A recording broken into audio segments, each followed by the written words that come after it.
A bustling bar in downtown Chicago was buzzing like a beehive on a Friday night. Anna Reynolds sat at a table by the window, twirling a margarita in her hands, while Valerie Carter Val, as she demanded to be called, waved her arms as if she were conducting an invisible orchestra. 8 years, Anna, 8. Val slammed her palm on the table, causing the salt from the edge of her glass to fall onto the napkin. Have you seriously never flirted with anyone other than your soldier Max? This is not life. This is some kind of monastery. Anna rolled her eyes, but the corners of her lips twitched in a grin. She brushed her dark hair back and took a sip, feeling the lime burn her tongue. I'm not a nun, Val. It's just, I have a husband. Have you heard about this concept marriage? She raised an eyebrow, but there was a hint of fatigue in her voice. Marriage, Val snorted, leaning back in her chair. Her bright red hair sparkled under the light of the neon sign. It's just a contract you signed so you could cook him lasagna and watch him silently stare at the TV. Where is the fire, Anna? Where are you? Anna squeezed her glass a little tighter. Val always knew how to touch a nerve, but today her words hit the target more accurately than usual. Max, his silence, his "I'm fine" when she asked what was wrong. 8 years, and she increasingly caught herself thinking that he simply did not see her. Fire? She asked, narrowing her eyes. Maybe I just don't want to burn everything to hell for some idiot in a bar. Oh, please, Val leaned closer, her green eyes sparkling with excitement. You're not some suburban housewife with a minivan and 2 backbreakers. You're Anna Reynolds, who in college could kill any guy with just one look. Where is this girl? Anna laughed, but the laugh came out bitter. She looked out the window, where the lights of the city were reflected in the wet asphalt. Maybe Val is right. Maybe she really lost herself somewhere between her work at the agency, the bills, and those endless evenings when Max came home, took off his shoes, and was silent. Okay, let's say, she said, turning to her friend. And what do you propose? Nightclub? Casual sex in an alley? Val grinned like the cat that caught the canary. Tinder, baby. She pulled out her phone and waved it in front of Anna's nose. It's just a game. One swipe right, a couple of compliments from a hot stranger, and you'll feel alive again. Max won't even know. You're kidding, Anna recoiled, but something sank in her chest. He'll kill me if he finds out. How will he know? Val pointed her finger at the screen, opening the application. Come on, one match. Just for fun. If I'm wrong, I pay for the next margarita. Anna looked at the phone, then at Val. Her heart was beating a little faster than it should. It was stupid.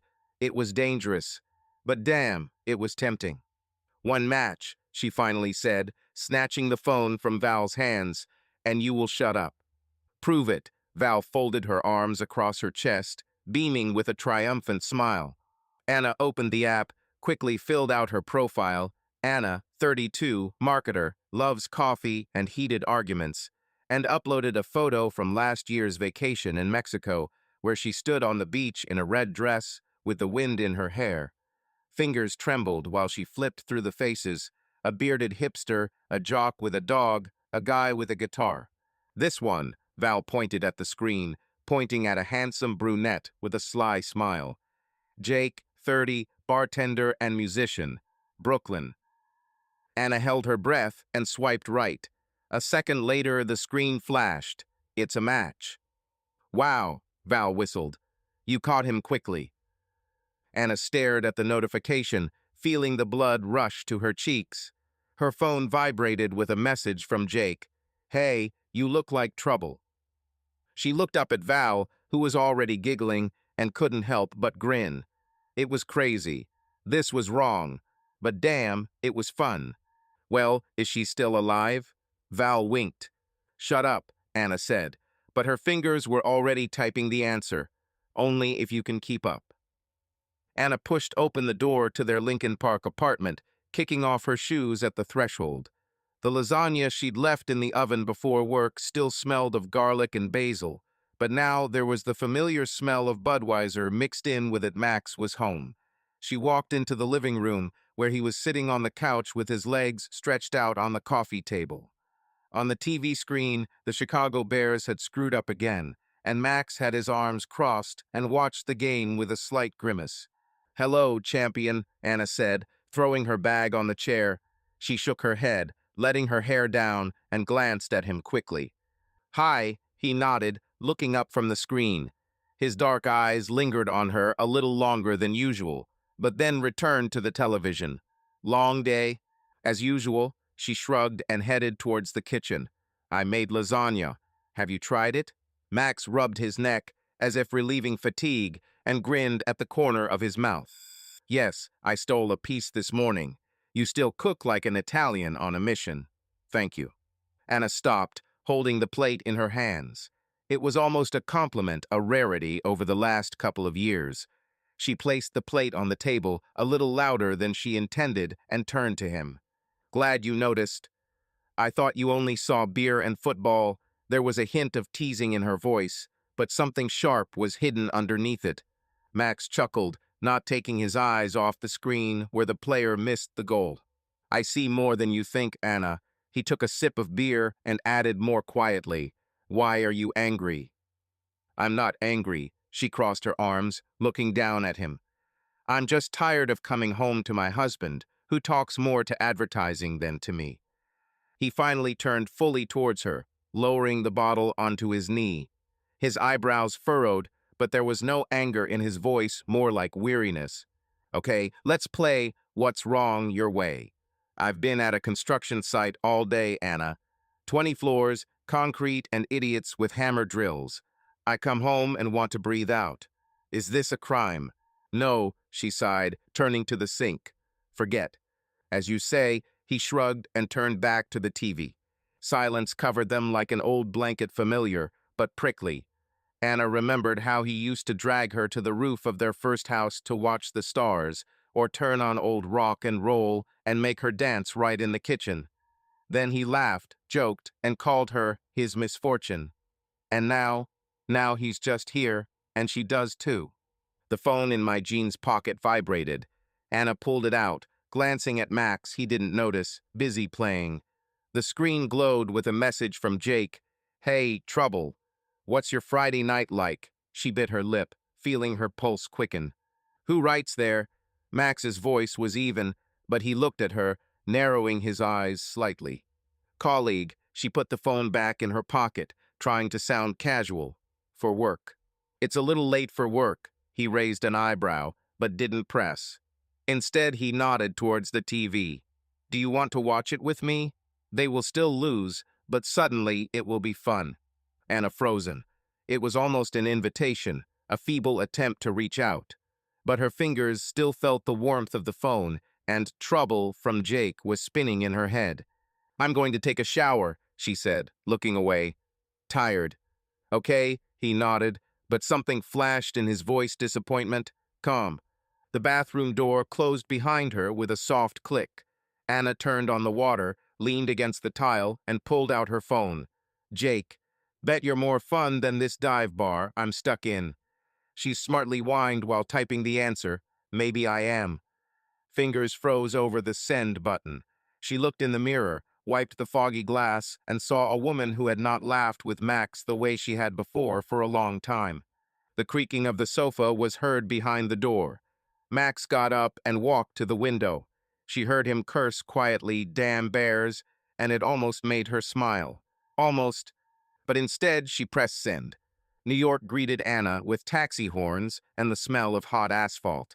She stood at the window of her room on the 14th floor of a midtown hotel, looking out at the yellow cars that scurried down Fifth Avenue like ants on a sugar trail. A business trip for 2 days, a meeting with a client, a presentation for some fashionable company selling organic coffee. But now, after a long day of talking, her thoughts were far from caffeine. The phone lay on the nightstand, the screen flashing with notifications. Anna threw her jacket on the bed, pulled off her shoes, and plopped down on the snow-white bedspread. She grabbed her phone, opening Tinder. Jake. Their correspondence began a couple of days ago, after that evening with Val, and since then he wrote every day briefly, boldly, with jokes that made her involuntarily smile. The last message read, "Chicago, huh? Boring city for a girl like you. Anna snorted, looking at the lights of the skyscrapers outside the window. She quickly typed, "And you, Brooklyn, think you're the king of cool." The answer came almost instantly, "Come find out. I'll show you a real night." She rolled her eyes, but her fingers were already itching to answer. "I'm in Nick right now. Too bad you're stuck pouring beers in some dive." Pause. Anna stood up, went to the minibar, and pulled out a bottle of water, but her eyes kept returning to the phone. Finally, it vibrated. "No way. Where are you at? I'll ditch the bar." She froze, feeling her heart beating a little faster. It was a game, right? Just words. But New York outside the window was buzzing, beckoning, and the thought flashed through my head. Why not? "You're crazy," she muttered under her breath, but still wrote, "Midtown. Don't get your hopes up, bar boy." "Too late. You're in trouble, and I'm into it," he replied, adding a wink emoji. Anna laughed out loud, leaning back against the pillows. Her laughter echoed off the walls of the room, and she suddenly realized how long it had been since she had laughed so easily. With Max, everything was different. At home, they talked about bills, whose turn it was to take out the trash, or simply remained silent. And here, in this bustling city, some guy on Tinder called her trouble and made her feel alive. She stood up, went to the mirror, and let down her hair. Dark strands fell onto her shoulders. Her eyes sparkled not from fatigue, but from something new. "You're more beautiful than you think," Val told her before the trip. Maybe she's right. The phone blinked again. "What's your excuse tonight? Work? Husband?" Anna bit her lip. Max. She didn't call him in the morning, and he didn't write as usual. Her fingers hovered over the screen, but then she typed, "Work's done. Husband's 800 miles away. What's yours?"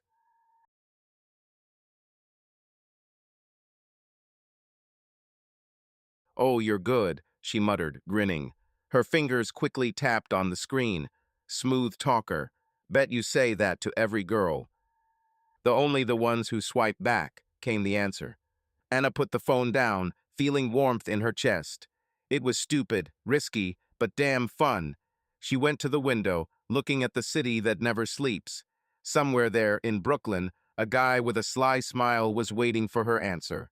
And at home, in Chicago, Max probably sat with a beer and watched football, not suspecting that she was about to cross the line. She returned to the bed, grabbed her phone, and typed, "Maybe next time, Brooklyn. Don't spill your beer." "Next time's too far. You're here now," he replied. Anna looked at herself in the mirror again. Her lips twitched into a smile, not the polite one she wore at work, but a real, daring one. She had no intention of meeting him. Not yet. But this feeling adrenaline, lightness, sparks was too good to let go. "One time doesn't count," she said to her reflection and lay down on the bed, leaving the phone next to her. The screen blinked again, but she didn't respond. Bye. Outside, New York was buzzing, and Anna knew that something inside her had already begun to change. Anna pushed open the apartment door, leaving her suitcase at the threshold. The flight from New York was delayed by an hour, and now, at 11 in the evening, her head was buzzing with fatigue and fragments of thoughts about the past 2 days. The smell of coffee from their old coffee maker mixed with the light aroma of Max's cologne. He was at home. She walked into the living room, where he stood by the window, looking out at the lights of Lincoln Park. He had a bottle of Budweiser in his hands, and a replay of yesterday's match was playing on the TV screen. "Hi," she said, taking off her coat. The voice came out quieter than she intended. Max turned around and nodded. His dark eyes glanced at her, but he did not smile. "Hello. How's New York?" He took a sip of beer and put the bottle on the windowsill. "Noisy. Crazy. As always," Anna shrugged, throwing her coat on the sofa. "How are you?" "Working." "As always." He grinned slightly, but there was no warmth in it. "You look tired." "Thank you for the compliment," she snorted, walking into the kitchen. "Do you want something to eat? I can heat up the pizza." Not hungry, he followed her, leaning against the door frame. I thought you would call yesterday. Anna froze as she opened the refrigerator. She didn't call. And so did he. It was their habit to remain silent until the other made the first move. But now his words sounded like a reproach. There was a lot to do. She pulled out a slice of pizza and put it in the microwave. Presentation, meetings, you know. Yeah, he nodded, but his gaze was tenacious. Did everything go well? Yes, she turned to him, crossing her arms. And what? Are you bored or just checking? Max chuckled, looking away. Just asked Anna. Don't start. Silence fell between them until the microwave beeped. Anna pulled out the pizza, but lost her appetite. She felt his gaze on her back, not angry, but wary. Her phone was in her pocket, heavy as a stone. Jake had been texting her all day witty quips, hints that made her smile in the taxi on the way to the airport. She didn't respond to the last message, but it was still running through her head. Okay, I'm going to bed, she said, throwing the plate into the sink. Tired from the road. Calm, he nodded, returning to the window. Anna went into the bedroom, closed the door, and collapsed on the bed. She pulled out her phone, opening Tinder. Last message from Jake. So, are you back to your boring Chicago? Or are you still thinking about me? She grinned, feeling the fatigue give way to a slight warmth. Fingers tapped on the screen. I'm back. Do you still think you're the coolest? Only if you confirm it to me, he replied almost immediately. Anna bit her lip. Maybe you're just too cocky, Brooklyn. And you're too cocky for Chicago. When are you going to New York again? She thought, looking at the ceiling. Max was in the next room, and she was here, texting with some bartender whom she had only seen in a photo. This was wrong. But damn, it was easy. Not soon. Work is calling, she typed. It's a pity. I would show you the real city, he replied. Anna closed her eyes, imagining the bustling streets of Brooklyn, the smell of coffee from the fast food joints, and Jake with his sly smile. Her phone blinked again. Do you miss me even a little? She didn't answer. Instead, she turned off the screen and threw the phone on the nightstand. Footsteps were heard behind the door. Max went into the bathroom and turned on the water. She knew that sound, knew its habits. 8 years, and now she lay here, thinking about another man. Anna got up, went to the window, and looked at the lights of the city. Chicago was cold, familiar. But there was something aching in my chest, not from fatigue, but from something else. She returned to the bed, picked up her phone, and opened Jake's message again. Maybe a little, she typed and hit send before she could change her mind. Outside the door, the water stopped making noise. Max walked past the bedroom without entering. Anna lay down, pulling the blanket up to her chin, but sleep did not come. Her phone was silent, but she knew Jake would answer, and she will wait. Anna sat at a table in a West Side coffee shop, twirling a cup of latte in her hands. A light rain was drizzling outside, blurring the lights of Chicago, and inside there was a smell of cinnamon and freshly ground grains. Val was late, as always, but Anna was already used to it. Her phone lay face down on the table, but she glanced at it every now and then. Jake wrote in the morning something about a new song he wrote, and a hint that he would dedicate it to her if she were around. She didn't answer. Bye. The door dinged and Val burst into the coffee shop, her red hair disheveled, her leather jacket covered in raindrops. She plopped down on the chair opposite, shaking water off her sleeves. Damn, this town hates me, she grumbled, waving at the barista. Espresso, double, and quickly. Anna grinned, taking a sip of her latte. You're 15 minutes late. You're creative chaos again. It's called inspiration, baby. Val winked, leaning back in her chair. Well, tell me, how's New York? How's your bartender doing on Tinder? Anna tensed, lowering her cup.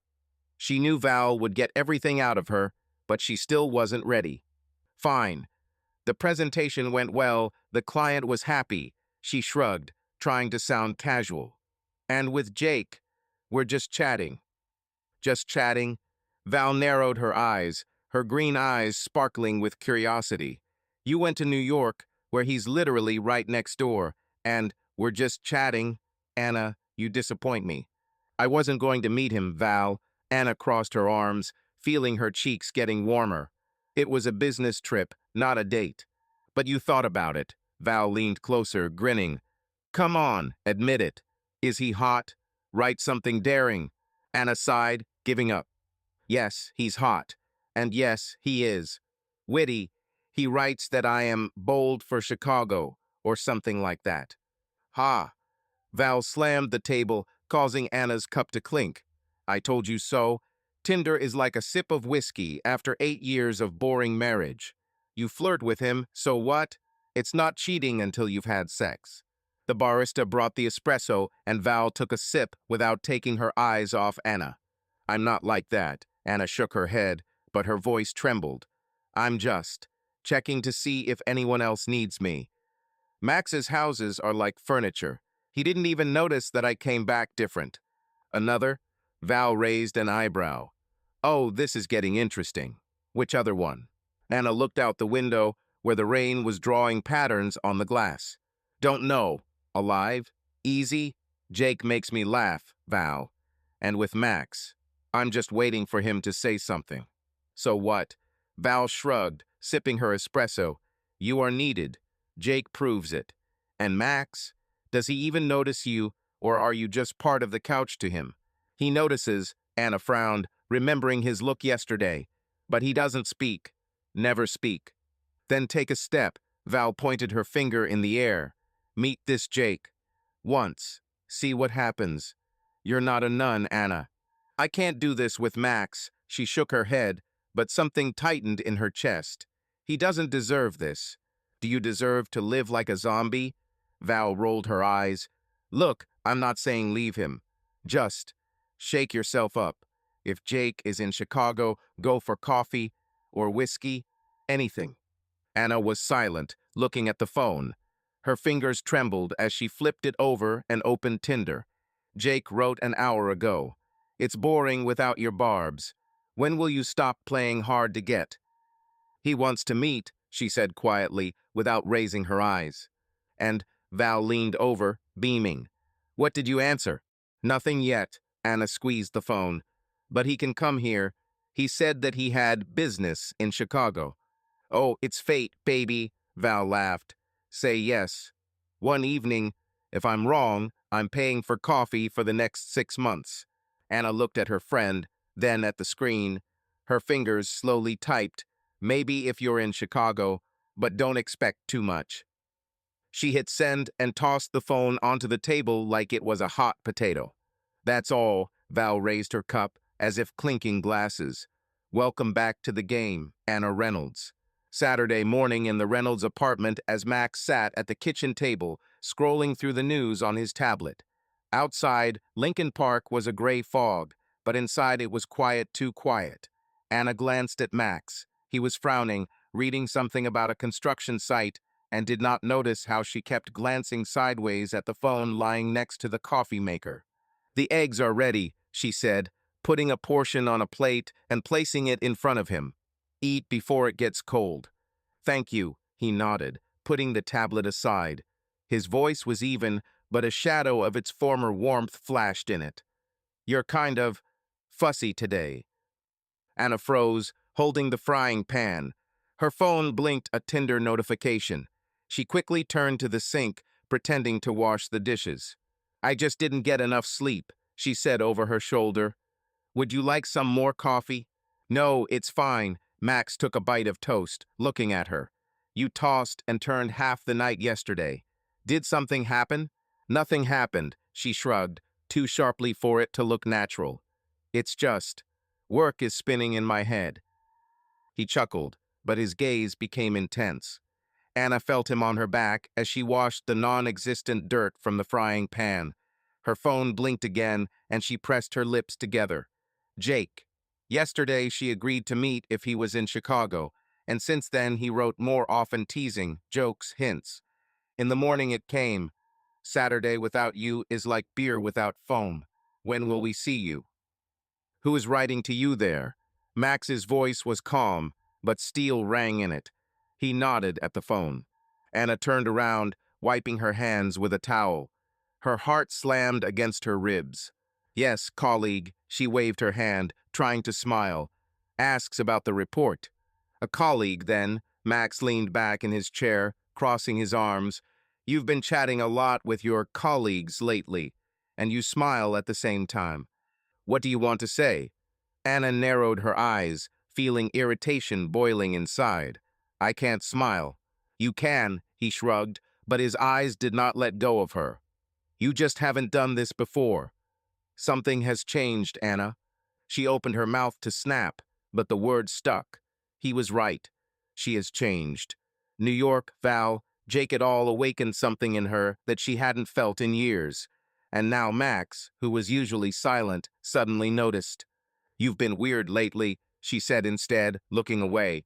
Is everything okay at work? Okay, he nodded, but his voice became quieter. And you? Also, she threw the towel on the table and grabbed the phone. I'll go take a shower. Anna, he stopped her, getting up from his chair. His voice was firm, but not angry. If something is wrong, tell me. I'm not blind. She froze in the doorway, looking at him. His broad shoulders, slightly stupid from fatigue, his short dark hair, which she once loved to tug at. 8 years, and now he looked at her as if he was seeing her for the first time. It's okay, Max, she lied, squeezing the phone in her hand. I'm just tired. He nodded, but didn't believe it. She saw it in his eyes. Max returned to the table, took the tablet, and again buried himself in the news. Anna went into the bathroom, closed the door, and leaned against the cold tiles. Her phone vibrated. I miss your sarcasm already. Chicago doesn't deserve you. She grinned, but the smile came out bitter. Maybe you're right, she typed and sent it without thinking. Then she turned on the water to drown out the silence and looked at herself in the mirror. The woman in the reflection looked guilty. The creaking of a chair was heard behind the door. Max stood up. She heard him go to the window, curse quietly what something about the weather. It was him, her Max. But now there was a crack between them, and Anna knew she had made it herself. She put the phone in her pocket and stepped into the shower. The water washed away the fatigue, but not the guilt. And it's not this damn feeling that she wants Jake to write again. Anna was sitting at a table in the corner of the Green Mill bar, sipping a gin and tonic. Jazz chords floated lazily over the crowd, mixing with the hum of voices and the clink of glasses. She had chosen this place for a reason. The old Chicago bar, with its worn leather couches and dim lights, was crowded enough to feel safe, but cozy enough to not feel like a date. Although, damn it, it looked like a date. Jake texted this morning, Chicago for the weekend. Prove you're not just teasing. She hesitated all day, but finally answered, Green Mill, 8 p.m. One cocktail, no more. Now she waited, nervously fiddling with her napkin, wondering if she had made the biggest mistake of her life. The door creaked, and he entered the bar. Anna recognized him immediately, tall, with light stubble, wearing a black t-shirt and jeans that fit like a glove. Jake Sullivan, a bartender from Brooklyn himself. He looked around the room, noticed her, and grinned the same smile that promised trouble. Well, hello, trouble, he said, sitting down opposite. His voice was low, with a slight hoarseness, as if he had just sung a song. You are more beautiful than in the photos. Anna rolled her eyes, but her cheeks became treacherously warm. And you're bolder than in your messages. She took a sip of gin and tonic, looking at him over the top of her glass. Why did you come to Chicago? On business, he shrugged, ordering whiskey from a passing waitress. Well, to check if you are real. Max is a lucky guy, right? She tensed when she heard her husband's name. Jake noticed this and grinned wider. Sometimes I doubt it, she said, trying to sound casual. And you? Is there someone who tolerates your tackles?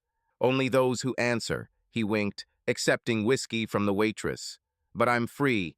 The life of a musician, you know. Oh, right, Anna squinted.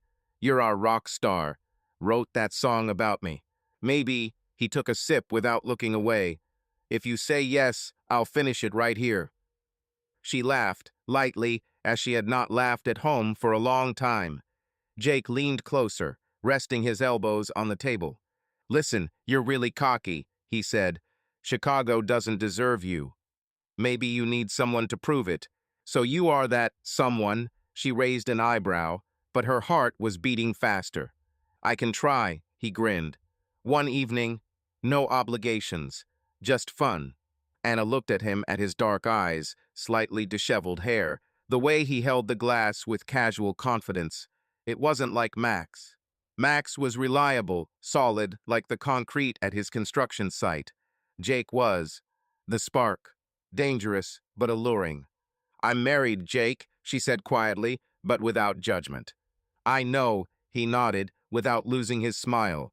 But you are here, not at home with him. These words hit me like a slap in the face. Anna looked away, looking at the musicians on stage. The saxophone sang something sad, and she suddenly wanted to get up and leave. But she stayed. One cocktail, she recalled, returning her gaze to him. I'm serious.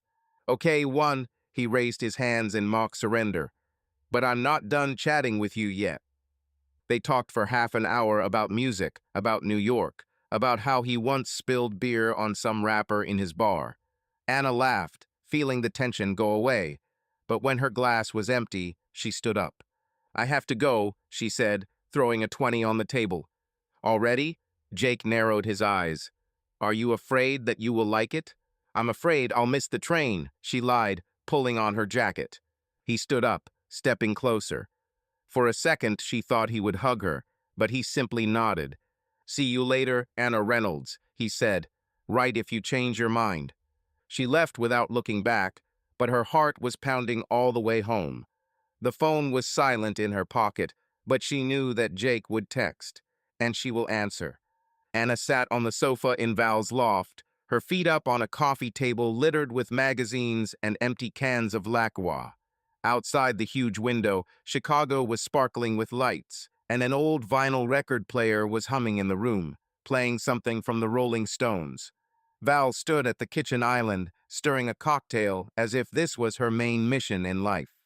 Well, come on, lay it out, said Val, without looking up from the shaker. You met him. I see it in your sour expression. Anna rolled her eyes, sipping from a bottle of beer. Don't start, she muttered. It was just a cocktail. Nothing like that. Just a cocktail. Val snorted, pouring the cloudy mixture into a glass. She walked over to the sofa and plopped down next to her, handing Anna a drink. Drink.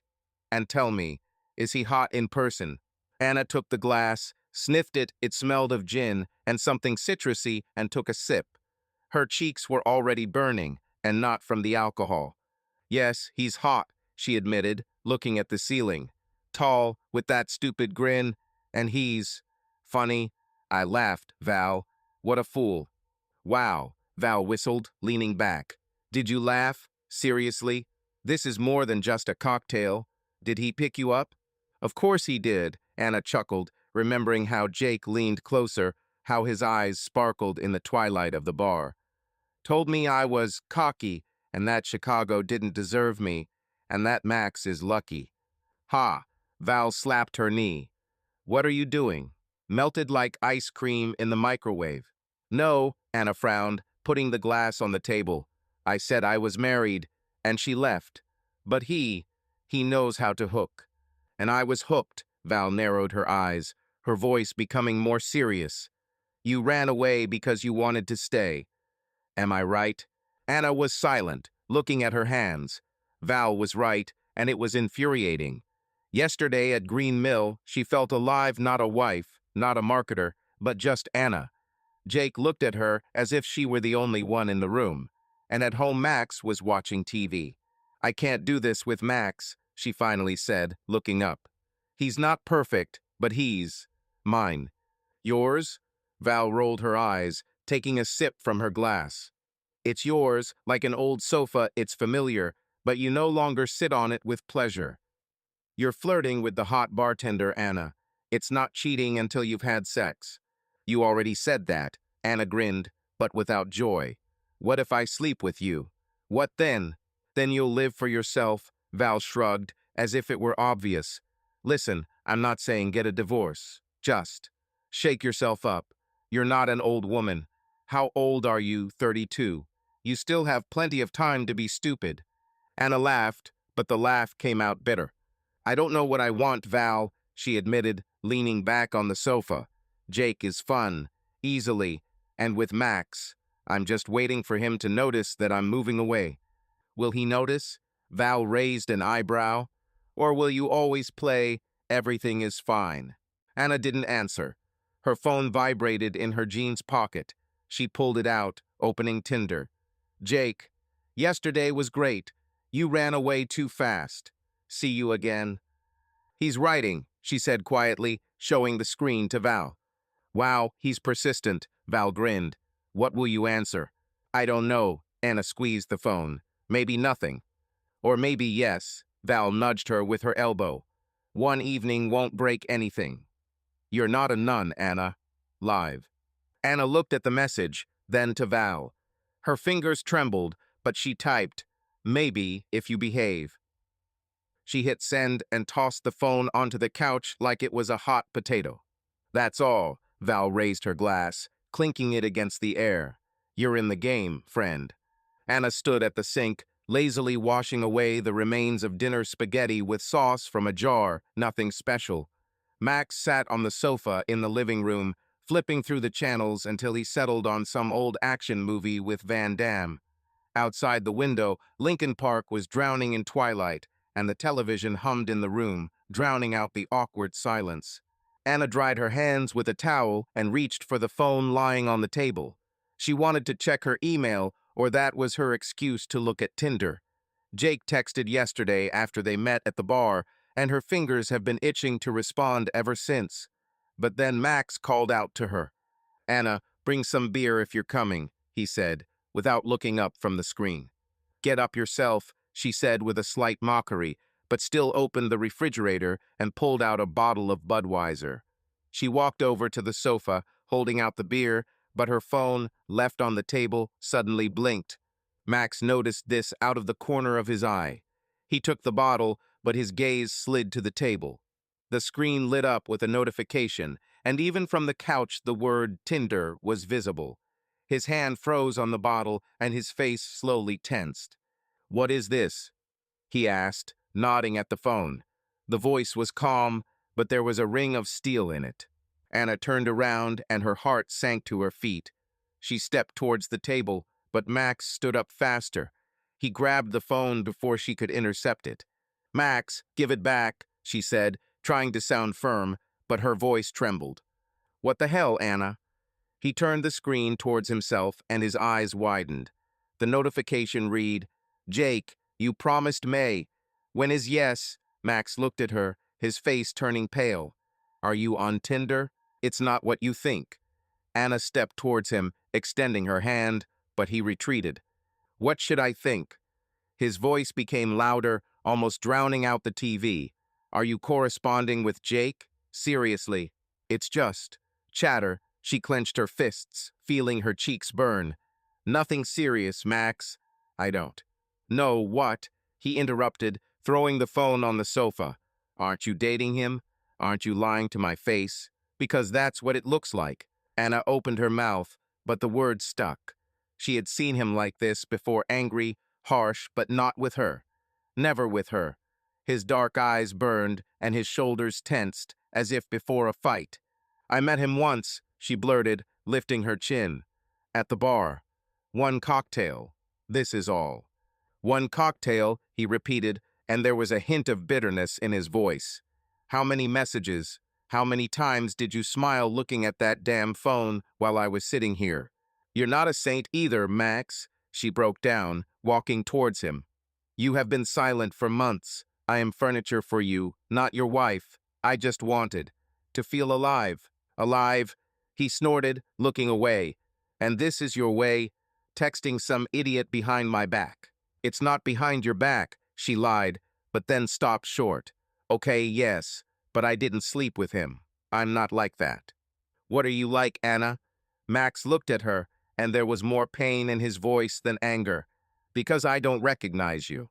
She was silent, looking at him. His words were cut because they were true. She didn't recognize herself. Jake, Val, that stupid Tinder, it all pulled her somewhere where she was no longer the same Anna who swore her love to him 8 years ago. Sorry, she finally said, lowering her eyes. I didn't want you to find out like that. How was I supposed to know? He stepped towards the door, grabbing his jacket. When will you go to him? Max, don't go, she reached out to him, but he had already opened the door. I need to clear my head, he said, and the door slammed behind him like a shot. Anna was left alone. The TV was still humming and Van Damme was punching someone on the screen. She collapsed on the sofa, looking at the phone. Jake waited for an answer, but now she didn't know what to say either to him or to herself. Max was driving his old Ford F-150 down Highway 94, leaving Chicago behind. The city lights gave way to dark fields and sparse gas stations, and the cabin smelled of leather and gasoline. The radio was playing country music quietly, but he wasn't listening. His thoughts were spinning around Anna, Tinder, and how everything had fallen apart in one evening. He didn't know where he was going until he turned into a familiar suburb, his mother Sarah's house in Evanston. Sarah Reynolds opened the door wearing a robe and holding a mug of tea. Her gray hair was pulled back into a messy bun, and her eyes, as dark as Max's, narrowed when she saw him. Lord Max, did you run away from home? She asked, stepping back to let him in. It's already midnight. Sorry, Mom. He walked inside, taking off his jacket. The living room smelled of cinnamon and old wood, and the clock ticked on the fireplace. I had to leave. Sarah placed her mug on the table and crossed her arms, looking at him. What's happened? You look like you've been run over by a truck.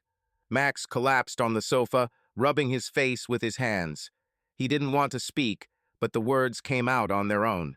Anna, she's on Tinder, Mom, texting with someone named Jake. I met him. He says it's nothing serious, but I don't know what to think.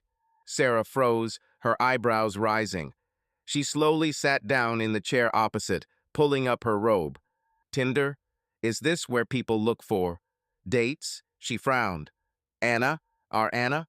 Yes, our Anna, he snorted, but there was bitterness in his voice. I saw the message. She lied that it was a colleague and then confessed. One cocktail, he says. But I saw her eyes. She was lying not only to me, but also to herself. Sarah was silent, looking at him. Then she sighed, leaning back in her chair. Son, marriage is not only about love, she began, her voice soft but firm. This is work. You and Anna have been together for 8 years. Something was holding you back since you got to this point. It was, Max nodded, looking at the floor. But now she's looking for something else. She said she wanted to feel alive. Am I dead to her? You're not dead, Sarah shook her head. You're just silent, Max. You were always silent. Even when you returned from Afghanistan, you closed yourself off. Maybe she's tired of knocking. He raised his eyes, and pain flashed in them. I'm trying, Mom. I work, keep us afloat. I can't chat like some bartender from Tinder. She betrayed me, and you are protecting her. I'm not defending, Sarah leaned forward, her gaze becoming stern. She acted stupidly and wrong. But did you even listen to her? Or did he leave immediately? Max clenched his fists, remembering her "I'm sorry" and the slam of the door. I couldn't stay, he said quietly. I saw this message, and that's it. It's like she's not mine anymore. She's yours until you decide otherwise. Sarah stood up, walked up to him, and put her hand on his shoulder. You didn't leave her when she lost her job 5 years ago. And she didn't leave you when you spent the night on this sofa after the army. You are a team, Max. Or they were. What if she wants another team? He looked at her, and fear trembled in his voice for the first time that evening. Sarah sighed, squeezing his shoulder. Then you fight for her. Or you let go. But first, talk. You are not blind, son. You saw that she was moving away. Why didn't you ask earlier? Max was silent, looking at the fireplace. He knew she was right. Anna smiled at the phone, and he watched football. She was angry, and he waved it off. But Tinder? It was too much. Will you stay overnight? Sarah asked, returning to her mug. Yes, he nodded. Thank you, Mom. She went into the kitchen, and Max lay down on the sofa, looking at the ceiling. His phone was silent. Anna did not write. He didn't know whether he would return home tomorrow, but one thing was clear. Sarah had sowed doubt in him. Maybe he could still save something, or not anymore. The apartment seemed empty as never before. Anna sat on the sofa, pulling her knees to her chest, and looked at the dark TV screen. Van Damme had been silent for a long time. She turned it off after Max left, slamming the door. The silence was oppressive, interrupted only by the distant hum of cars outside the Lincoln Park window. Her phone was on the table, but she didn't touch it. Bye. She stood up and walked around the room, stopping at a shelf with photographs. The pictures of him and Max are faded, but alive. Here they are on Lake Michigan, she in his t-shirt, he with a stupid fishing rod. Here is their wedding. She is in a simple white dress. He is in a suit that fits a little crookedly. Anna ran her finger across the glass, and her own voice sounded in her head. I wanted to shake up, but I lost everything, she whispered, looking at the smiling self of 8 years ago. She collapsed back onto the sofa, covering her face with her hands. Max left. He left because of her. She saw his eyes, pain, anger, disbelief. And all because of what? Because of some Jake, because of Tinder, because of her stupid feeling alive. But now she felt dead. You're an idiot, Anna Reynolds, she said out loud, leaning back. What have you done? Her gaze fell on their old record player in the corner. Max liked to turn it on the weekends, put on something like Springsteen, and sing along while he made breakfast. She hated his singing terribly off-key, but she loved the way he laughed when she teased him. Where is it all now? She stood up, went to the player, and pulled out a record, Born to Run. She placed the needle, and the room was filled with Bruce's hoarse voice. Anna closed her eyes, feeling tears burning her eyelids. She remembered how Max danced with her in the kitchen, how he whispered to her, "You're my problem," after their first quarrel. And now he was gone, and she didn't know if he would come back. I didn't want this, she muttered, sitting down on the floor. I'm just tired. Tired of his silence, of their routine, of the fact that he didn't notice her. But he noticed Tinder, noticed Jake, and it broke everything. Her phone blinked on the table. Anna looked at him as if he were a snake. She knew who was writing. Jake. He won't stop, he's too arrogant, too confident. But now his messages seemed to her not like sparks, but like coals that burned everything she loved. She picked up her phone and opened Tinder. The latest from Jake. You promised, maybe. When is it? Yes. The same thing that Max saw. Anna pursed her lips, feeling everything boiling inside. She typed, "It was a mistake. Don't write again." Fingers froze over the send button. She imagined his grin, his trouble, his lightness. It was fun. It was hers. But it destroyed her home. Sorry, Max, she whispered, pressing send. Then she blocked Jake, threw the phone on the sofa, and buried her face in her knees. The music kept playing, and Anna remembered how Max once told her after the army, "You are my anchor, Anna. Don't let me drown." And she gave it to me. She let him go. She stood up, turned off the player, and returned to the photographs. Her hand shook as she took the photo from the lake. They were happy then. Maybe they still could. I'll fix this, she told herself, clutching the frame. If you come back. But he didn't return that night. Anna went to bed alone, feeling empty next to her for the first time in 8 years. Her phone was silent, Jake was blocked, and Max did not write. She closed her eyes, listening to the silence, and realized it was her fault. And now she will have to either return him or lose him forever. A siren howled outside the window, and Anna curled up under the blanket. She didn't know what to do next, but one thing was clear. She needed to find Max and tell the whole truth without lies. Wednesday morning in Anna's apartment was gray and heavy. She sat at the kitchen table, her hands wrapped around a mug of cold coffee, and looked out the window. The rain pattered on the glass, blurring Lincoln Park into a blur. Max did not return at night, did not write, did not call. Her phone lay nearby, silent like herself. After she blocked Jake, her chest felt lighter, but not for long. Suddenly, the phone vibrated and the screen lit up with an unfamiliar number.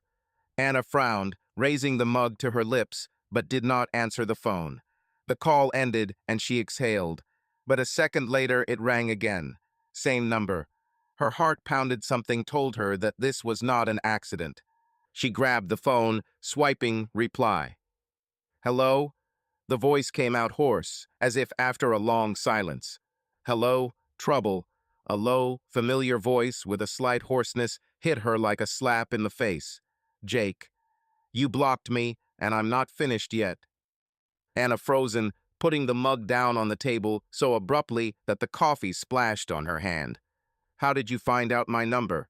She asked, clutching the phone. I said it's over. You had mine in your Tinder profile, remember?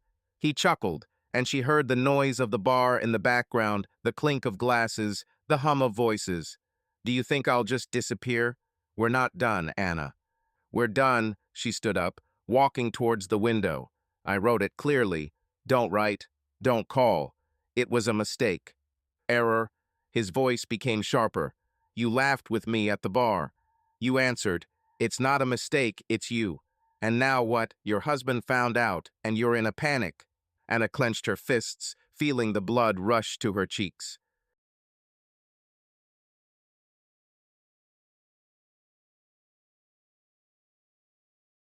Family, he snorted, and there was anger in this sound.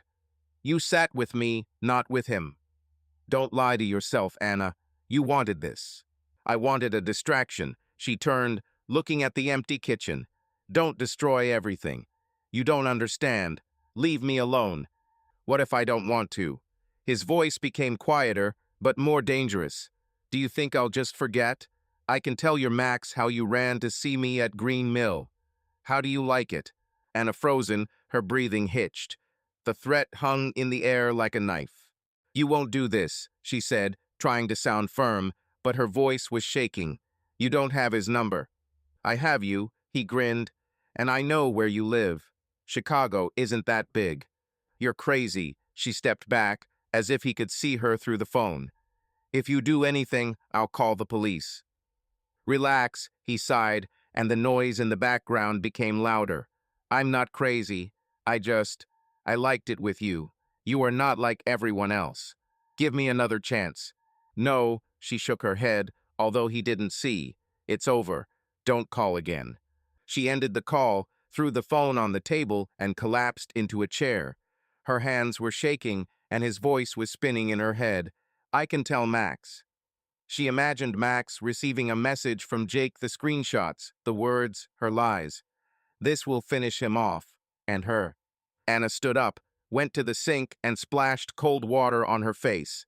Her reflection in the window looked pale and frightened. She thought that blocking Jake would end everything, but he turned out to be more persistent than she expected, and more dangerous. The phone blinked again, a message from the same number. Think, Anna, I won't give up so easily. She didn't open it. Instead, she turned off the phone, threw it into the desk drawer, and locked it. Her heart was pounding, but she knew it was her fault. She let Jake into his life, and now he won't just leave. Outside the window, the rain intensified, and Anna realized she needed to find Max. Tell everything herself before Jake does it for her. But how? And will he forgive her now? The rain was still pattering on the roof when Max returned home. Anna heard his steps outside the door, heavy, slow, as if he did not want to enter. She sat on the couch, clutching a mug of cold coffee, and tried to gather her courage. After Jake's call, her nerves were on edge, but she knew this was her chance to make things right, or lose it forever. The door opened and Max walked in, shaking water off his jacket. His eyes were tired. The dark circles under them betrayed a sleepless night. He threw the keys on the table, looked at her, but said nothing. You're back, Anna began, standing up. Her voice trembled, but she forced herself to continue. Where have you been? Mom's. He walked past her to the kitchen, opening the refrigerator. I needed air. Anna squeezed the mug tighter, feeling the cold creep through her fingers. Max, we need to talk, she said, walking behind him. Please. He pulled out a beer but didn't open it. He just stood there looking at the bottle, then turned to her. His face was stony, but pain flashed in his eyes. Explain, he said, his voice low and firm. Now, who is this, Jake? Anna took a deep breath, setting the mug down on the table. Her hands shook, but she raised her chin. I was a fool, she began, looking into his eyes. I signed up for Tinder a couple of weeks ago. Val knocked him down and said it was just a game. I wanted to feel needed. You were silent, Max, and I was tired of being invisible. Invisible? He snorted, putting the beer on the table. I'm working, Anna. I'm here. Did you run to some idiot to feel yourself? That's not true. She stepped closer, her voice becoming louder. I met him once. One cocktail at the Green Mill. I didn't sleep with him, didn't kiss him, nothing. But I corresponded, and I liked that he saw me. Max clenched his fists, but didn't move. His gaze cut like a knife. And what did he give you? He asked. Compliments? Jokes? Am I an empty space? No, she shook her head, feeling tears burning her eyes. You are my home, Max. But I'm lost. I didn't mean to hurt you. Sorry. He was silent, looking at her. The rain drummed harder and harder outside the window, and the silence between them became unbearable. Finally, he stepped towards her, his voice becoming quieter but firmer. Do you think sorry will fix this? He asked. I saw the message, Anna. When is it yes? Is this a game for you? No, she wiped away a tear, but did not look away. I told him it was over. Blocked him. This was my mistake, and I'm trying to fix it. Max nodded, but his face did not soften. What if I didn't see it? He crossed his arms. Would you continue? Anna opened her mouth, but closed it again. She didn't know the answer. Maybe yes, maybe not. Jake was the spark, but Max was the anchor. And now she saw how close she had come to losing him. I don't know, she admitted, lowering her head. But I want us back. If you give me a chance. He looked at her for a long time, so long that she thought he would leave again. But instead, he walked over to the sofa and sat down, rubbing his face with his hands. I don't know how to believe you, Anna, he said quietly, but I'm not leaving. Bye. She nodded, feeling tears running down her cheeks. It wasn't forgiveness, but it was something. She sat down next to him, without touching him, and was silent. The rain was pattering, the television was silent, and a fragile truce hung between them. Thank you, she finally whispered. Max didn't answer, but stayed, and that was enough for now. But there was her phone in the desk drawer, and Anna knew Jake wasn't done yet. She had to tell Max about the threat, but not today. Today, she just wanted him to stay. Wednesday evening dragged on slowly. The rain had subsided, leaving a damp glow of streetlights outside the Lincoln Park window. Anna and Max were sitting on the sofa. There was half a meter of emptiness between them, not a distance, but an abyss. The TV was silent, the coffee was cold, but no one got up. After their morning conversation, Max did not leave again, and this gave Anna faint hope. She looked at him, his profile, slightly hunched shoulders, hands clasped on his knees. He was here, but still far away. Max, she began quietly, turning to him. Can you talk to me? Should I at least say something? He sighed, rubbing his neck, a habit that betrayed his tiredness. What do you want to hear, Anna? He asked, looking at the floor. Why am I angry? What don't I understand? It's all true. I want to understand you. She moved a little closer, but did not touch. You have been silent for years. I thought you didn't care. And now you're here, and I don't know how you feel. Max raised his eyes, and something flashed in them, not anger, but pain. I can't talk like your bartender, he said, his voice low but firm. I saw people die, Anna. In Afghanistan, the friends I drank beer with just disappeared. I was afraid that I would lose you the same way. Anna frozen, her breathing hitched. He rarely talked about the army, only in snatches when he got drunk on Veterans Day. But now he looked at her, and his words were like a blow. Why didn't you tell? She asked, clasping her hands. I asked, but you waved me off. Because I didn't want to drag it home, he turned away, looking out the window. You were my anchor. I came home from work, saw you, and all this. Stayed there. But you're right, I closed myself off. I didn't notice how you started to leave. Anna felt tears burning her eyes. She remembered how he returned from the army silent, but tenacious, as if he was afraid to let her go. And then it became the norm, his silence, her irritation. I thought you didn't care, she said, her voice trembling. You were watching football, and I was sitting next to you and felt like an empty place. Tinder was a mistake, Max, but I went there because I was tired of being invisible. He nodded, slowly, as if he were weighing her words. I saw you, he said quietly. Every day, but I didn't know how to say it. Thought you were happy, and then I saw this message, and I realized that I had lost you. You didn't lose, she moved even closer, her knee almost touching his. I'm here. I want us back. But we need to talk, Max. Don't be silent. He looked at her, and for the first time in days, a shadow of the former warmth flashed in his eyes. I don't know how, he admitted, but I'll try, if you do too. Anna nodded, brushing away a tear. Me too, she whispered. I won't lie anymore. Never. Max extended his hand, slowly, as if checking. His fingers touched her palm, and she squeezed them, feeling the warmth of his skin. It wasn't a hug, it wasn't a forgiveness, but it was a start. You are my anchor, Anna, he said, looking into her eyes. Always was. I don't want to let you go. And I don't want to leave, she smiled, a weak but real smile. Can we handle it? I don't know, he shrugged, but the corner of his mouth twitched. But I will stay. Bye. They sat like that, holding hands, until it became completely dark outside the window. The silence was no longer oppressive, it was fragile, but alive. Anna knew Jake was still out there with his threats, but that didn't matter right now. She'll tell Max later. Today, she's just excaved so he could stay. Do you want some pizza? She asked, breaking the silence. Only if it's with pepperoni, he grinned, and it was the first real smile in a week. Anna laughed, and for the first time in a long time, it wasn't bitter. They didn't fix everything, but they started. And that was enough for now. Thursday started calmly, too calmly. Anna sat at the kitchen table, sipping coffee, while Max got ready for work. After yesterday's conversation, a fragile truce hung between them. He even joked about her terrible coffee, and she smiled for the first time in a week without bitterness. But underneath this warmth lay anxiety. She still hadn't told him about Jake's call. Max left the bedroom, throwing his backpack over his shoulder. His boots clicked on the floor as always, but today he stopped at the table. I'll be back by 6, he said, looking at her. Maybe we can order something? No cooking.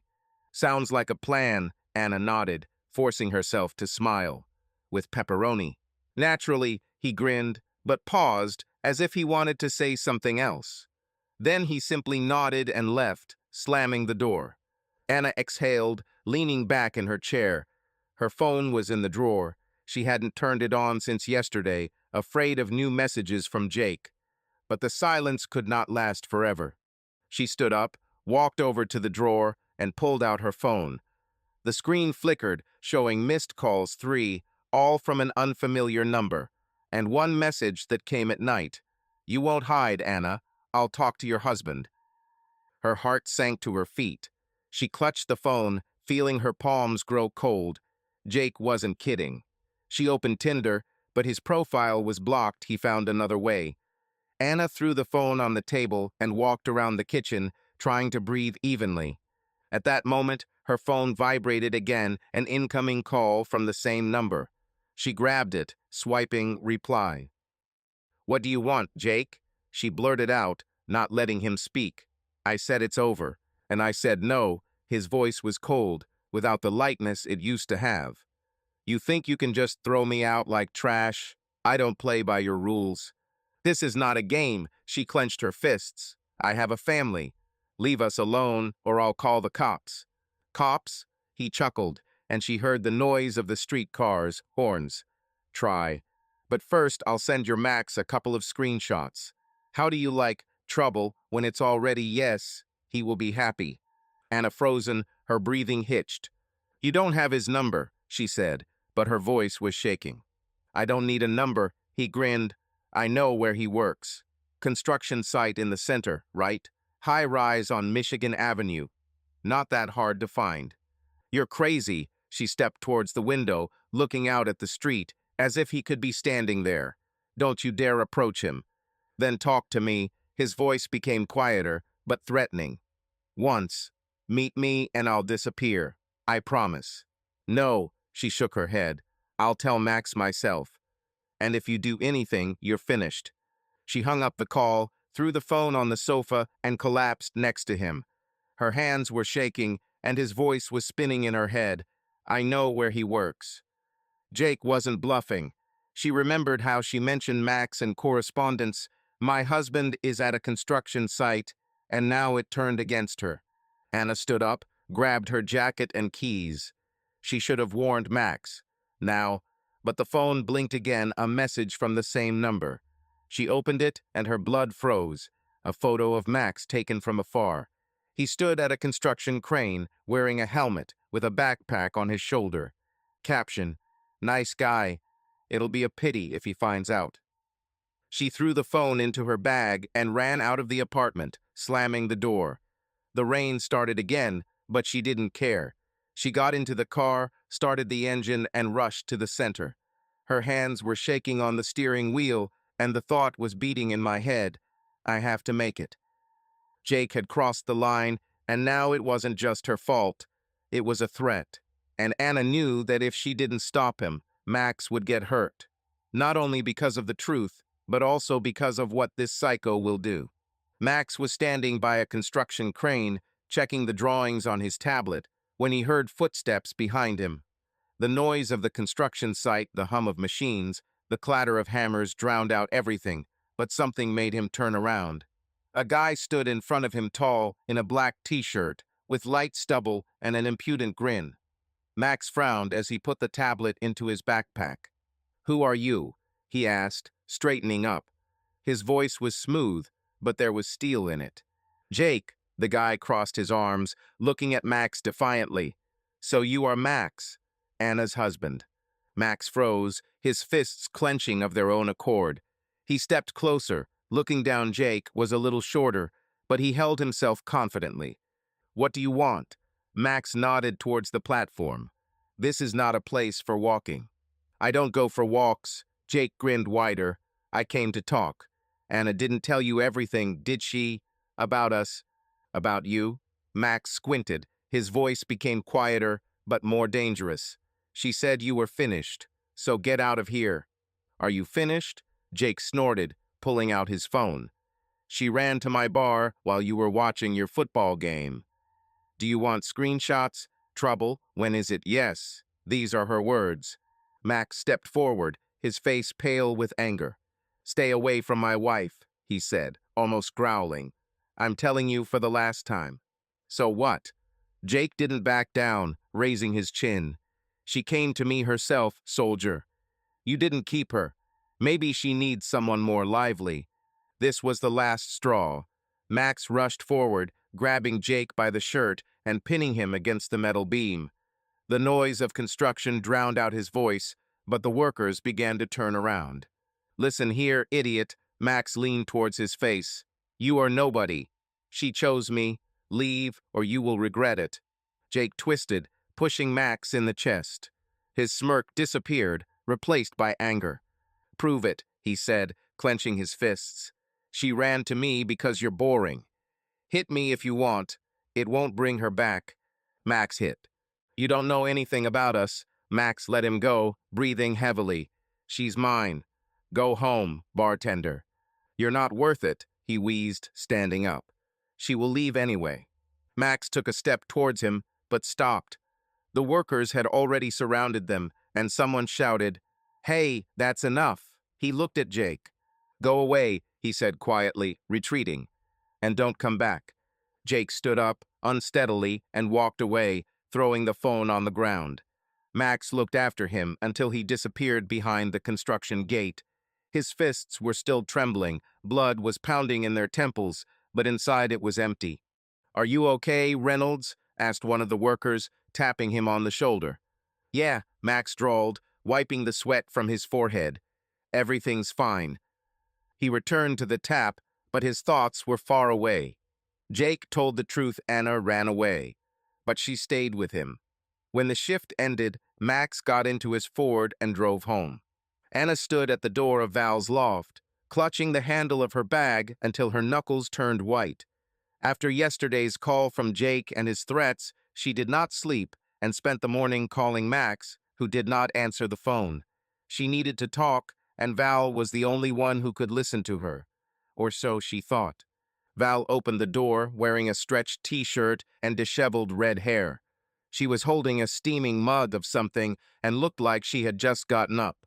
Wow, you're early, she said, retreating. What, the end of the world? Almost. Anna walked inside, throwing her bag on the sofa. The loft smelled of coffee, and paint some abstract daub was drying on an easel in the corner. I need to talk. Come on, Val plopped down on a chair, sipping from her mug. What did your family drama throw up this time? Anna pursed her lips as she paced the room. Jake called. He threatened to tell Max everything. He knows where he works. I almost went there yesterday, but he doesn't answer, Val. I don't know what's going on. Ah, Val whistled, putting the mug on the table. The bartender is crazy, it turns out. You blocked him, but he still gets in. Yes, Anna stopped, looking at her. And it started with you. You turned me on to this Tinder thing. Just a game, right? And now my marriage is falling apart. Val rolled her eyes, leaning back. Oh, come on, Anna. You are an adult. I didn't force you to text him or drink cocktails at the bar. You yourself wanted to shake yourself up. Did you want to? Anna took a step towards her, her voice breaking. I wanted to feel alive and not destroy everything. You knew I was married, you knew how much I loved Max, and you still egged me on. Why, Val? Val frowned, her green eyes darkening. Because you're stuck, she snapped. 8 years with one guy who is silent like a fish. I thought you would come to life and not run to me whining when everything went to hell. Whining? Anna snorted, feeling anger boiling over. This is not whining. This is my life. Jake threatens Max, and you sit here and blame me. Who else is to blame? Val stood up, crossing her arms. You could have said no. But you liked it, Anna. Admit it. Anna opened her mouth, but closed it because Val was right. She liked it. I loved the way Jake called her trouble and how he made her laugh. But that didn't justify the chaos. You're jealous, she said suddenly, looking into Val's eyes.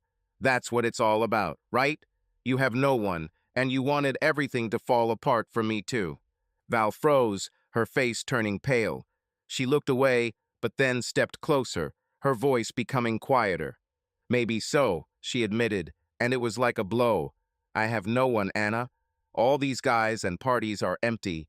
And you had Max, present, and I. Yes, I was jealous. I wanted you to taste my life, to understand what it's like. Anna looked at her, feeling the anger leaving, giving way to something heavy. You could have just said it, she whispered. Don't push me into it. I don't know how to just talk, Val grinned, but without joy. I thought you would be happy. You won't ruin everything. Anna collapsed on the sofa, covering her face with her hands. I don't know how to fix this, Val, she said quietly. Max doesn't answer. Jake is out there somewhere, I'm afraid. Val sat down next to her, putting her hand on her shoulder. I'm sorry, she said, and this was the first time Anna had heard such a thing from her. I didn't want it to happen like this. What will you do? I'll find Max, Anna raised her head. I'll tell you everything, even about threats. Val nodded, squeezing her shoulder. He's strong. Forgive me. Maybe not right away, but he will forgive. Anna didn't answer. She hoped Val was right. But now she had to find Max before Jake did something else. Anna was sitting in the kitchen when Max returned home. The door slammed a little louder than usual, and she jumped, looking up from her cup of tea. He entered, throwing his backpack at the threshold, and she immediately noticed his knuckles red, bruised. Her heart sank. Lord, Max, what's wrong with you? She stood up, walking towards him. Are you okay? He nodded, but his face was grim. He walked to the sink, turned on the water, and put his hands under the stream, washing away the dirt and blood. Jake came to the construction site, he said without turning around. The voice was low and tired. We talked. Have we talked? Anna came closer, looking at his hands. This doesn't sound like a conversation. Did you hit him? Max turned around, wiping his hands with a towel. His eyes met hers, and there was something heavy in them, a mixture of anger and guilt. Yes, he admitted. He showed me your messages. He said you ran to him because I'm boring. I lost it. Anna frozen, feeling the blood drain from her face. Max, She swallowed, stepping towards him. I should have told you earlier. He called yesterday. He threatened to come to you and send screenshots. I wanted to warn you, but you didn't answer. He frowned, throwing the towel onto the table. Threatened? He asked again. Why were you silent? Because I was afraid, she lowered her eyes, squeezing her hands. I was afraid that you would leave completely. I told him it was over, I blocked him, but he didn't stop. Max was silent, looking at her. Then he stepped closer, his voice became quieter. He won't come again, he said. I sent him away. But Anna, you should have told me. We agreed no lies. I know, she looked up, feeling tears burning her eyes. Sorry, I wanted to fix everything myself, but I only made it worse. I want us back, Max. Is it true? He nodded slowly, as if weighing her words. Then he sat down at the table, rubbing his face with his hands. I want it too, he said quietly, but I don't know how to forget it. Every time you pick up your phone, I think, what if it's there? Anna sat down opposite, holding out her hand. Her fingers touched him, and he didn't move away. He's gone, she said, squeezing his hand.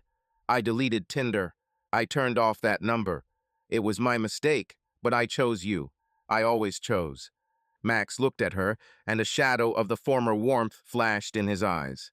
You didn't run to him, he said, as if convincing himself. You stayed. Because you are my home, she smiled, a weak but sincere smile. We both screwed up, Max. I'm with Tinder, you're with silence. But can we try again? He squeezed her hand back, but didn't smile. We can, he said, but it won't be easy. I lost my temper today, Anna. Hit him. And I don't know whether to be proud of this or ashamed. You protected us, she leaned closer. I don't blame you. He crossed the line. Max nodded, but his gaze was distant. He said, I'm not worthy of you, he admitted. And I thought about it all the way home. Maybe he's right. No, Anna shook her head, her voice becoming firmer. You're worth everything, Max. You are my anchor, remember? We both screwed up, but I wouldn't want it any other way. He looked at her for a long time, then nodded. Okay, he said, let's try. But we need something more than talk. Maybe therapy? Anna frozen, but then smiled. Therapy, she asked again. Are you serious? Yes, he shrugged, the corner of his mouth twitching. I can't speak. Maybe someone will teach you. She laughed, her first real laugh in weeks. Okay, she said. Therapy, but only if you don't remain silent there. We agreed, he finally smiled, weakly but warmly. They sat like that, holding hands, until it got dark outside the window. It wasn't a complete reconciliation, but it was a step. And Anna knew Jake was still out there somewhere, but now the two of them were against him, and against everything that could break them. The therapist's office smelled of lavender and paper. Anna and Max sat on the sofa, soft but uncomfortably close, looking at the woman opposite. Dr. Linda Crow, in her 50s, with short gray hair and calm eyes, was holding a notebook but not writing. She just looked at them, waiting. So, Linda began, her voice soft but firm. Why are you here? Anna glanced at Max. He sat with his arms crossed, looking at the floor. She sighed and spoke first. We have problems, she said, fiddling with the hem of her sweater. I did something stupid. I signed up for Tinder and chatted with a guy. I met him. Max found out, and everything fell apart. Linda nodded, turning to Max. And you, Max, what brings you here? He shrugged, but his voice was low, almost hoarse. She lied to me, he said without looking up. I saw the message. Broke it. Hit that guy. Now we are trying to figure out how to live further. Linda put her notebook down, crossing her arms. Okay, she said. You both admitted your mistakes. This is the beginning. But tell me, what is family to you? Anna? Anna hesitated, looking at her hands. Opora, she finally said, a place where I can be myself. But I lost it. She wanted attention, but almost ruined everything. Linda nodded, turning to Max. And for you? He raised his eyes, looking at Anna for the first time during the session. Honor, he said quietly. I promised to be there for her. Always. But I was silent when I should have spoken. She's right, I didn't notice her leaving. Anna felt tears burning her eyes. She squeezed his hand, and he didn't move away. You both talk about loss, Linda said, leaning closer. Anna, you were looking for attention outside of marriage. Max, you locked yourself inside him. Why did this happen? Because I'm tired, Anna wiped away a tear. He came home, was silent, and watched TV. I felt invisible. Tinder was a mistake, but it gave me something I didn't get at home. Max frowned at her. I didn't know you felt that way, he said. Thought you were okay. I was afraid to speak. After the army, everything changed. I saw death, Anna. I didn't want to bring it home. But you brought silence. She turned to him, her voice trembling. I didn't know about the army. You never told me. You didn't ask, he shook his head. Or I didn't hear. Linda raised her hand to interrupt them. You both kept your pains inside, she said. Anna, you were looking for a way out. Max, you've locked yourself inside. But you are here. It means you want to fight. What are you willing to do? Anna looked at Max, squeezing his hand tighter. Talk, she said. I want him to know when I feel bad. And I won't lie anymore. Max nodded, looking into her eyes. I'll try, he said. Don't be silent. But I need the truth, Anna. All the time. We agreed, she smiled, a weak but real smile. Linda sat back in her chair, finally picking up the notepad. This is a good start, she said, but trust is built slowly. Max, you hit that guy. Why? He threatened us. Max clenched his fists, but relaxed, looking at Anna. He said that I'm not worth it. I lost it. I don't regret it, but I don't want to be like that. And you, Anna? Linda turned to her. You hid the threats. Why? I was afraid. She lowered her head. I thought he would leave. But I told you later. I want him to know everything. Linda nodded, making a note. You're both afraid of losing each other, she said. This is your strength. Start small talk every day. Something simple. What's next? Dinner, Max suddenly smiled at the corner of his mouth. With pepperoni. Anna laughed and Linda smiled for the first time during the session. Great, she said. Start with dinner and come back in a week. They left the office holding hands. It was cold outside, but Anna felt the warmth of his palm. They didn't fix everything, but they started to understand. And that was enough for now. Who is this at 9 in the evening? He asked, standing up. Anna shrugged, but her stomach clenched. She knew who it could be, and she prayed she was wrong. Max opened the door, and her worst fears were confirmed. Jake stood on the threshold in the same black t-shirt, with a bruise on his jaw, a mark from Max's fist. His eyes sparkled with anger, but his lips stretched into an impudent grin. Hello, soldier, he said, crossing his arms. And you? Trouble. Cozy evening. Max stepped forward, blocking the doorway. What do you want? His voice was low, threatening. I told you not to come here. Anna stood up, her heart pounding. She walked up to Max, placing her hand on his shoulder. Jake, go away, she said, trying to sound firm. We're done. All. Are you finished? He snorted, looking at her over Max's shoulder. You ran to me, Anna, and now you're hiding behind him? A bit weak. Max clenched his fists, but didn't move. His voice became quieter, but more dangerous. Go away, or I'll throw you out. This is the last time I say this. Jake stepped closer, his grin disappearing. You're not worth it, Max, he said, looking into his eyes. She wanted me, and if you hadn't gotten in, she would already be with me. Anna felt Max tense under her hand. She stepped forward, standing next to him. You're wrong, she said, her voice shaking with anger. I chose him, not you. You were a mistake, Jake. Leave. Jake looked at her, anger flashing in his eyes. A mistake? He grinned. You laughed with me, Anna. You wanted to run away. He won't give you what I can. Max stepped towards him, but Anna squeezed his hand, stopping him.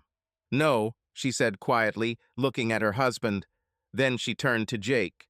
You don't know anything about me. I love him, and you are just a shadow that climbs where it was not invited. Leave, or I'm calling the police. Jake froze, looking at them. Max stood next to her. His breathing was heavy, but he was silent, trusting her. This was their test, and Anna knew that she had to finish it herself. You'll be sorry, Jake said, retreating. You'll both regret it. The one who leaves will not return, said Max, his voice as cold as steel. Get out. Jake spat on the floor in front of the door and left, his steps echoing in the corridor. Max slammed the door, turning the lock, and turned to Anna. His eyes were dark, but there was no anger in them, only fatigue and something like pride. Are you okay? He asked, touching her shoulder. Yes, she nodded, feeling the trembling go away. And you? Better than I thought, he smiled faintly. You drove him away, not me. Because it's mine, she said, looking into his eyes. I started it, and I finished it. Max nodded, squeezing her shoulder. We're done, he corrected. Together. Anna smiled, feeling the warmth of his hand. They walked back to the couch. The pizza was cold, but it didn't matter. Jake is gone, maybe not forever, but they won today. Together. He won't come back again, she said, sitting closer to him. If he comes back, I'll finish him off. Max grinned, but there was seriousness in his voice.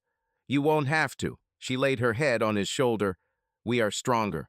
He hugged her, and for the first time in months Anna felt they really were a team. The test was over, and they passed it. Sunday morning was mild and sunny. Anna stood at the stove, frying bacon as the smell filled the kitchen. Max sat at the table, leafing through the newspaper, an old-fashioned habit she always teased. After Jake's visit yesterday, they hardly talked about him, but the air between them became lighter, cleaner. They won together, and that meant something. Do you know that newspapers are 20 years out of date? Anna said, turning the bacon over. She glanced over her shoulder at him, smiling. Did you know that your bacon always burns a little? He grinned, not looking up from the page. But I'm silent. Oh, how noble, she snorted, putting the bacon on a plate. Eat and don't grumble. Max put the newspaper down, looking at her. His eyes were warm, without the heaviness they had had in recent weeks. He stood up, walked over to her, and hugged her from behind, placing his chin on her shoulder. Thank you, he said quietly, his breath touching her neck. For what? She froze, feeling the warmth of his hands. For yesterday, he squeezed her a little tighter. You didn't run away. Stay with me. Anna turned in his arms, looking into his eyes. I never wanted to run away, Max, she said, her voice soft but firm. It was my mistake, but you are my choice. Always. He nodded, and the corner of his mouth twitched into a smile.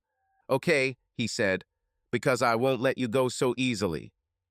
They laughed quietly, but sincerely. Anna handed him a plate of bacon and eggs, and they sat down at the table. The morning passed slowly. He talked about the new guy at the construction site who dropped a beam, and she shared how her colleague spilled coffee on a presentation. These were small things, but they were building a bridge across the abyss that almost swallowed them. After breakfast, Max pulled out the old record player from the corner. He put on Springsteen's Dancing in the Dark and extended his hand to her. Seriously? Anna raised an eyebrow, but smiled. You don't dance. I'm dancing today, he grinned, pulling her towards him. Come on, Reynolds. Show your class. She rolled her eyes, but stood up, placing her hands on his shoulders. They moved slowly, awkwardly, but it was theirs. Max hummed off key, as always, and Anna laughed until her cheeks ached. For the first time in months, she felt at home not in the apartment, but with him. "You're terrible," she said when the song ended, but she didn't move away. "You love it," he winked, pulling her closer. "Maybe a little," she smiled, kissing his cheek. They sat down on the couch, and Max turned on the TV some old Clint Eastwood movie. Anna pressed herself against him, feeling the warmth of his shoulder. The silence was comfortable, not oppressive as before. But in the depths of her mind, there was still a shadow looming Jake. He left, but his words, "You will regret," rang somewhere in the background. "What are you thinking about?" Max asked, noticing her gaze. She hesitated, but decided not to lie. "About him," she admitted quietly. "Do you think he really left?" Max frowned, but his voice was calm. "If he comes back, we can handle it," he said, squeezing her hand. "Together. He won't break us." "It won't break," she nodded, feeling his words reassure her. "We are stronger." He smiled, and that was enough. They watched the film until the sun set, and Anna knew this was the calm before something. Maybe before the storm, maybe before the real world. But now she enjoyed it, their little island of peace. When the movie ended, Max stood up, stretching. "I'll go take a shower," he said. "They didn't eat pizza without me." "No chance," she grinned, looking after him. He left, and Anna remained on the couch, looking at the empty pizza box. Her phone lay on the table, turned off since she changed her number. Jake was far away, or so she hoped. But now she had Max, and that was more important than any shadow. She closed her eyes, listening to the sound of water from the bathroom. This was their new start, and she wasn't going to miss it. A month has passed since Jake's visit, and March in Chicago has given way to April windy, but with a hint of spring. Anna and Max stood on the balcony of their apartment, looking out over Lincoln Park, where the first green shoots were breaking through the ground. She had a mug of coffee in her hands, he had beer, and they were silent, but it was their silence light, not heavy. "Do you think he will come back?" Anna asked, looking at the trees. She didn't want to ruin the moment, but the question was running through her head. Max shrugged, taking a sip of his Budweiser. "If he comes back, he'll regret it," he said, his voice calm but firm. "But I think he understood. We are not his toys." Anna nodded, feeling the wind ruffle her hair. "Jake hasn't appeared since that night, no calls, no messages." She changed her number, deleted Tinder, and the shadow of his threats slowly faded. But what was more important was what remained, him and Max. "You were right about therapy," she said, turning to him. "I thought it was nonsense, but Linda, she helped." "Yes," he grinned, looking at her. "I'm still not a master of chatter, but at least I'm not silent like a fish." She laughed, and it was a clear, free sound. They went to Linda every week, sorting out their fears, her loneliness, his isolation after the army. It wasn't a magical cure, but they learned. They talked. We listened. "Remember how you danced to Springsteen?" she asked, winking. "It was terrible." "And you still danced with me." He stepped closer, hugging her waist. "Who is worse here?" "I am," she smiled, clinging to him. "But you tolerate me." "I always will." He kissed her forehead, and it was simple but real. They returned to the living room, where a box of pizza lay on the table, a tradition they kept alive. Max turned on the TV, but not football, but an old movie, Die Hard. Anna curled up next to him, resting her head on his chest. "You know, I missed this," she said quietly, listening to his heartbeat. "Just to be with you." "Me too," he squeezed her shoulder, "even when you burned the bacon." "Hey, it was just one time." She poked him with her elbow, but laughed. The film was on, but they talked more than watched. He told how a construction foreman almost fired a newbie for laziness, and she complained about a client who demanded a creative masterpiece in 3 hours. These were little things, but they built their new world, not ideal, but theirs. When the movie ended, Max stood up, stretching. "I'll go to the balcony and breathe," he said. "Are you coming?" "Now," she nodded, looking after him. He left, and Anna remained, looking at the empty pizza box. Her gaze fell on the shelf of photographs, their wedding, Lake Michigan, moments that were almost lost. She stood up, took the photo from the lake and smiled. They brought it back. Not everything, but enough. Max stood on the balcony, looking out over the city. Anna came up and hugged him from behind, resting her chin on his shoulder. "We did it, right?" she asked quietly. "Yes," he turned, looking into her eyes. "We did it, and we'll do it again." She nodded, feeling the warmth of his words. The wind brought the smell of flowering trees, and Anna knew this was their spring. Jake, Val, Tinder were all in the past. Now they had a future not without cracks, but strong. "I love you," she said, without a shadow of doubt for the first time in months. "And I you," he smiled, a real, wide smile. "My problem." They stood like that, looking at Chicago, which was coming to life after winter. The night was clear, the stars were breaking through the lights of the city, and Anna felt they were home. Not just in the apartment, but with each other. And that was enough. Subscribe to our channel so that your love doesn't cheat on you, and go ahead and listen to the next story, because this story is nothing compared to the next one. If you're under 18, don't even think click to the next one.